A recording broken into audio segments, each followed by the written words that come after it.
So we're speaking with Chloe, who is with a Movement for People's Party. We're here at the Adam Schiff protest, and today you have actually protests all over the country at various elected officials' houses. What is your main goal for the day? Our main goal is to adopt or to pressure our Congress people, council people, people around the country to adopt the people's stimulus. So it's basically just very basic demands that the people want, that people have been asking for years and years, such as Medicare for all, income of $2,000 for all citizens, just defunding the police recently because of the police brutality and because all the money right now is going into the police when it could be going into programs to help the people, especially during the time of COVID. So a lot of basic stuff like that. And we're just pressuring our Congress people and our council people right now to enact that and to say no more to what's going on right now. So you bring up the police budget, and specifically here in Los Angeles, our city budget, 54% of our budget goes to the LAPD. It's outrageous. I know many other cities have large budget problems as well. I think ours is probably more on the egregious side than some of the others. So recently, Gar City took a little bit of that back, but I don't think it was enough. What are your thoughts on that? Yeah, it definitely wasn't enough. It felt like it was more of a show of like solidarity rather than an actual action, just kind of a for show type thing, instead of, because he just took back what was going to be increased, but the budget is still just proportionately so much bigger than all of our other programs, including stuff like homelessness, education, and stuff that's really important, stuff that would build into our community so we don't need such a strong police presence. So I don't think it was enough at all. It felt like it was just, a symbol, but it wasn't actual action. It wasn't actually getting into what the people want here in Los Angeles. I want to actually also talk with you about Andrew Yang for a moment, because I know his Humanity First organization has now joined forces with you folks. So you're now a combination of our revolution, I think just the Los Angeles chapter, yes. Nick Brana's organization, which you're with, and so Adam Yang's organization. So now one of the things that Andrew Yang was campaigning on was a UBI that wasn't just an emergency UBI for COVID, but a permanent UBI. Is that something that MPP is going to continue to support into the future? I don't really know much about that yet, so I can't speak on it. But as far as I know, that we should be supporting that in the future. But I don't know. All right, so there's no official stance on that, but it's probably likely that that's the case. Yeah. So has Andrew Yang been in direct contact with your organization, or is this just mainly his supporters joining forces? I'm not sure, as I haven't been in contact with MPP National recently. I'm just more part of the Los Angeles chapter, but one of our leaders in Los Angeles would probably know more about that. But I know we are getting a lot of support from different political officials around the country, and it's getting bigger and bigger each day. And actually, I do want to ask you about that. So you're now actually taking endorsements on elected officials or people running for office, which I think is an important step. Do you have candidates here in Los Angeles that you are supporting? Yes, there are quite a few candidates that we are supporting here in Los Angeles. One that I know of personally, David Kim, who is running for Congress against Jimmy Gomez. He is someone that we just endorsed. As our revolution, we've already been endorsing different candidates, but now that we are part of a People's Party, we are also, continuing to endorse more under the People's Party banner. But it's all been the same, values that we've supported for quite a while now. So there's a lot, on our website, Our Revolution Los Angeles. You can find just everyone that we're endorsing. A lot of progressives running right now for different positions across the city, all the way from council positions to Congress positions, city, national, all of the above. To mention, so folks know, David Kim is running against Jimmy Gomez in District 34. So this is the area that includes East LA, part of downtown Los Angeles, and the surrounding areas. Yes. Yes, that's who David Kim is running for. Yeah, I know right now we're in front of Adam Schiff's district. I was actually campaign manager for Progressive running against Adam Schiff, maybe a girl. She lost the primary by only 1,000 votes. She got over 20,000 votes, so it's still an amazing run to a Republican. So unfortunately, this term, it looks like Schiff will likely get elected again. It's a very Democratic district. He's not going to lose to a Republican, but we're hoping in 2022 to really pressure him now that we have built a movement out of Maybe's run. We're hoping to, get him out of there soon. So get a progressive in. Well, let's be honest, Adam Schiff might as well be a Republican. And he is absolutely owned by the military-industrial complex. She's a member of the Silver Lake Neighborhood Council. So she's continuing to do her work in Silver Lake, continuing to work at many protests, and just being very involved in the community. So you've not heard the last of her. She'll be running again for something in the future, so stay tuned for that. Are you familiar with what happened recently with the Echo Park Neighborhood Council? Yeah, I do know about Okay, so I've been following this story. So basically, a member of the Echo Park Neighborhood Council had a lynched statue on the patio of his home. When he was called out for it, he pretty much, I was there next door, I read all these things. He pretty much played the victim, didn't think there was anything wrong with what he did, accused two black women of bullying him, brought up reverse racism, like everything you could possibly say that is completely wrong, he said. And I wanted to ask you this because I noticed the Silver Lake Neighborhood Council, and Silver Lake is adjacent to Echo Park, just passed an anti-racism resolution Thursday. Yeah, maybe introduced it actually. So. But yeah, the situation in Echo Park is really unfortunate. I think action needs to be taken. I'm not exactly sure what action, but I mean, that can never be tolerated. There's no excuse for it, and there's no excuse for him continuing to, defend his behavior. There's no defense for it. So they definitely need to take action on him. And then also there was a member of the council that also was supporting him and saying some racist comments about the people that were calling him out. So those two, Chris, yeah, they need to be dealt with, and there needs to be action taken. And if they need to be removed, then they need to be removed. It's it's up to Echo Park and it's up to what the people want. But just like Silver Lake passed, I mean, this racism cannot be tolerated in any of our neighborhoods here in Los Angeles. It just needs to be a full stop every time. I'm here with Dave. Dave, tell us why you're here today protesting at Adam Schiff's house. I'm here because I'm sick of Adam Schiff not really caring about the United States. He just seems to care about Russia, and also Russia. That doesn't accomplish anything here. And it seems that the Democrats have become, if anything, as right-wing as the Republicans, possibly even further because they keep lying. At least the Republicans are honest with us, so I don't know, we need to go to their doors and we need to knock real hard. And this is the kind of a last resort measure before the real last resort. So The real last resort, I'm assuming, is some sort of revolutionary tactics, whether it's the yellow vest kind of stuff, getting more into the streets. We've had a lot of protests here in LA recently focused on Black Lives Matter. Do you think that those protests could potentially expand to include other issues? Because the problem here is the plutonium has been extracting wealth from everybody else, for decades now. So the income inequality is very severe.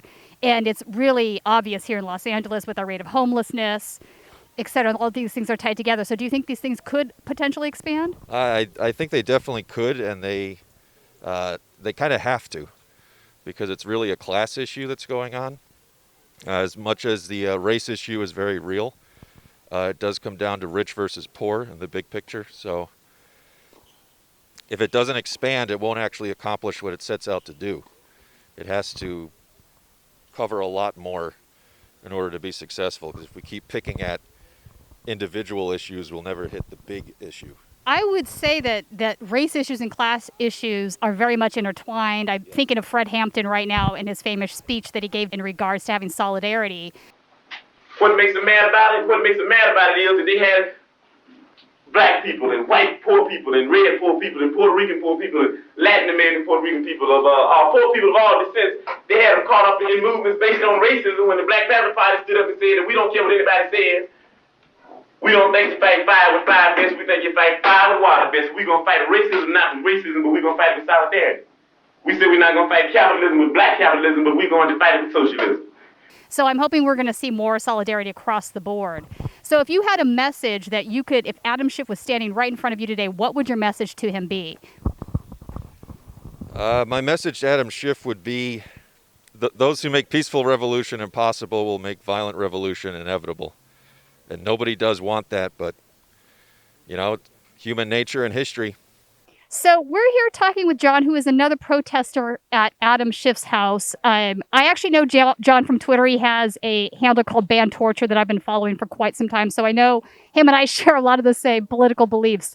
But tell us, John, why are you here today protesting at Adam Schiff's house? Basically, Tina, we technically have two political parties in this country. In point of fact, their paychecks are signed by the same people, and their policies, while there are some distinctions between them, are a little too subtle for our tastes.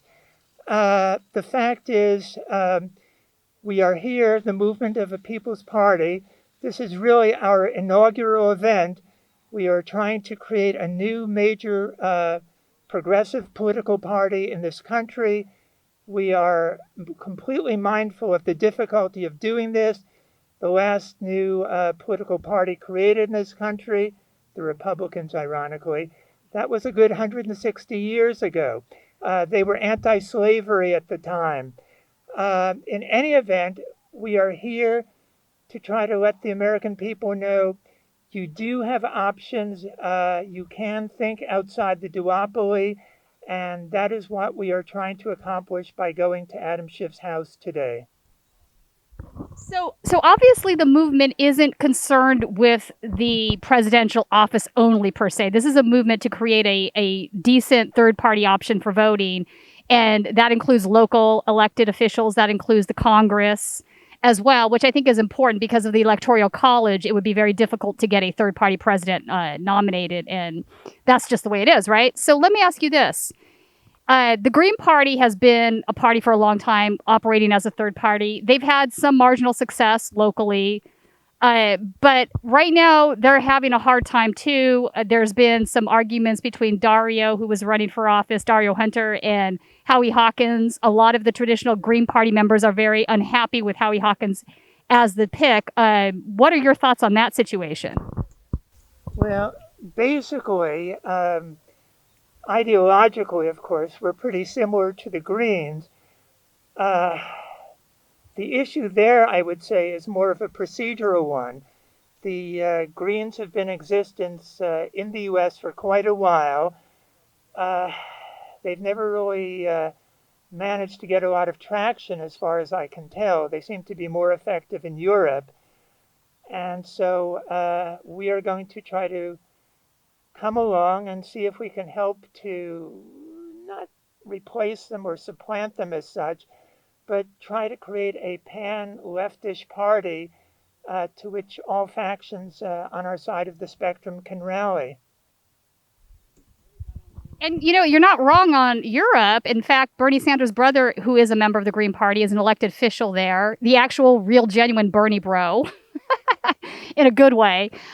So I like your idea of pan-leftism because there needs to be solidarity in this movement if we're going to move the needle whatsoever.